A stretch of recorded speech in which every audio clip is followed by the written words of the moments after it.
bên đấy chứ ai bảo. Em làm rồi chị bên đấy gì không ạ? Anh nhìn thấy rồi, không thấy cái gì à?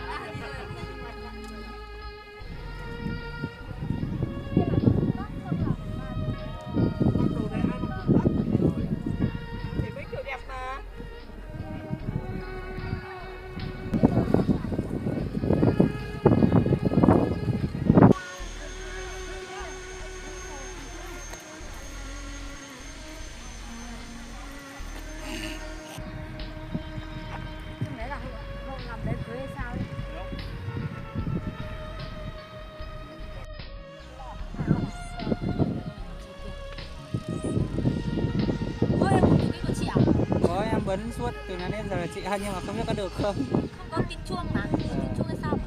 Có chê thế.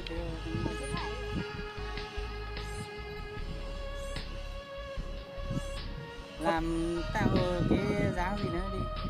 Tạo tượng đi.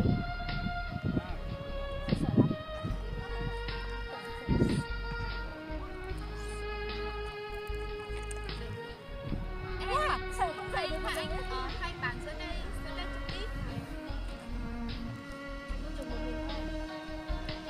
Chắc sợ ai ít cho nói là em biết chưa?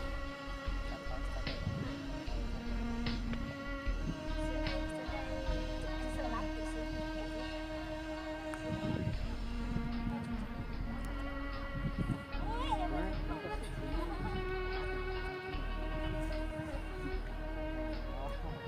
Vô cùng dùng mất xin đấy. cứ để cho hai người đấy kệ cho hai người chụp chị nghĩ là cứ chị rồi Sao? không phải cái này nhá không phải chưa nhìn thấy cứ chụp đi không ấy đâu như thế phải có là vừa nãy hình như là không chụp được hay sao ấy.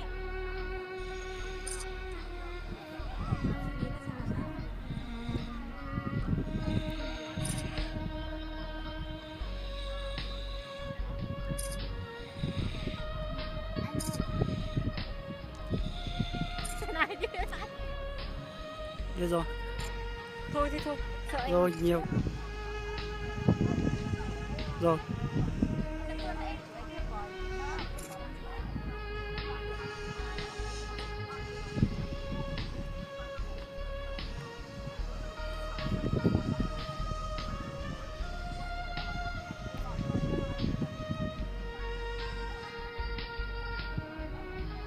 Rồi.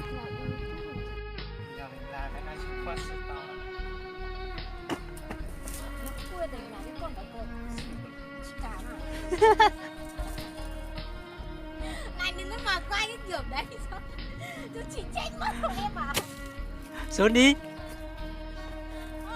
Không thì Nhưng mà đường kia có vào đường chị vào đường kia ở chỗ đấy không được. Em kia lại đi mất rồi.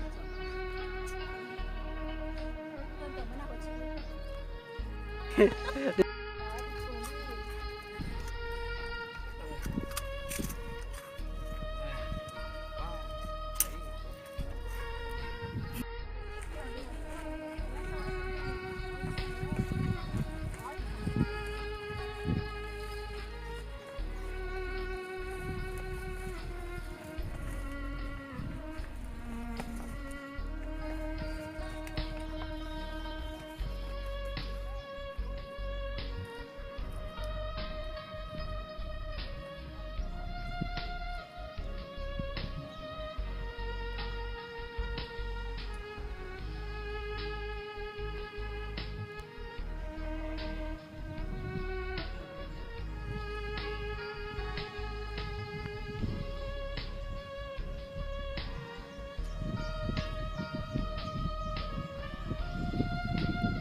Sinh Sinh có. sinh ở chỗ đi của chị rồi. Không phải đâu, tí em gửi cho chị thôi.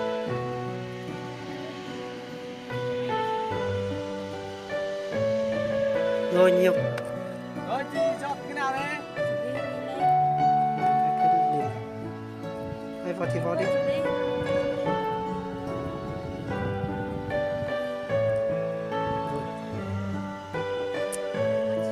Con là chọn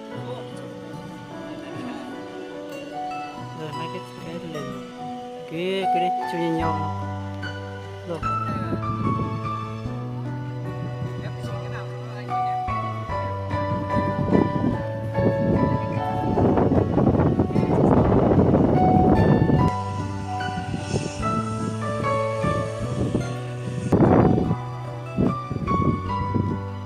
Chưa? rồi. Anh thấy cảm bảo là chị nào mà chị cũng mua luôn. Em chót quá chị ạ. Thôi chị đừng chót đi. Bắt đầu chụp nhá. Cười đi nhá. Cười tới. Rồi.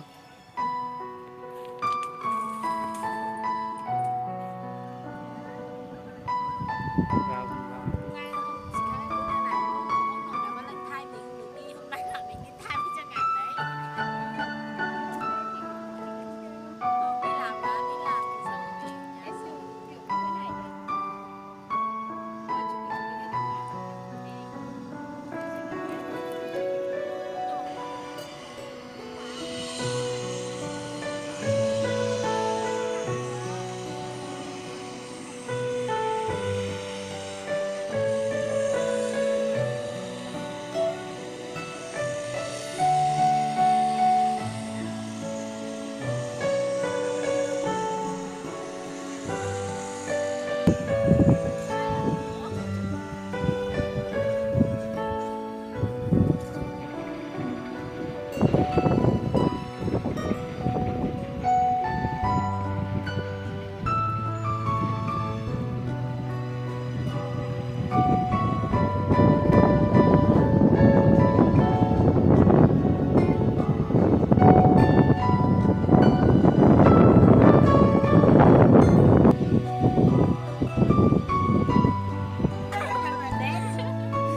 Rồi gật.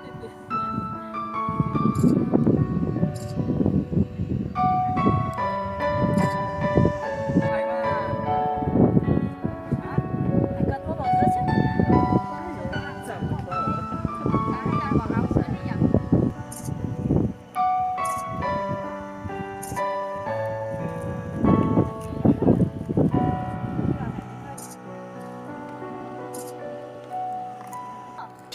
Chưa. Bảo đi. Biết chưa? Chưa. Nắng lắm, cô thì chết rồi.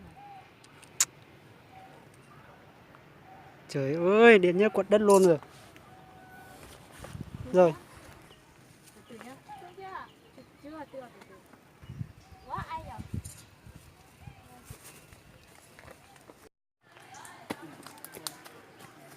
Nhìn vào đi.